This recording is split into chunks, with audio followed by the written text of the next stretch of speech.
So, hello guys, for today's video, ako'y magluluto ng century tuna. Ayan nga, nilagyan ko siya ng tomato, bawang, at sibuyas. Ayan. At saka, nilagyan ko siya ng butter guys, butter. Ayan siya, dairy cream.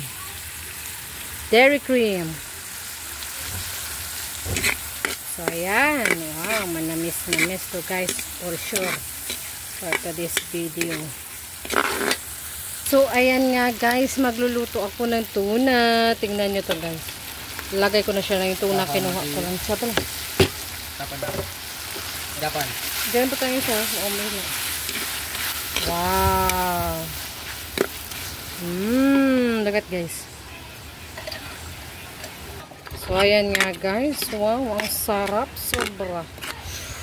Wow. So, ayan. Hayaan na lang muna natin siya guys. So, ayan guys. Ngayon, ilalagay ko yung Maggi Magic Sarap para masarap. Mabangog siya guys.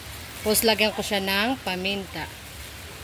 Alright. Pag inubos mo yan, magkakaano ka.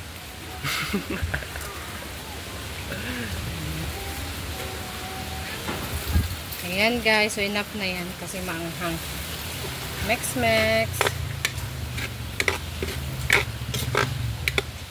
Ayan guys, so complete recipe na natin ng tuna.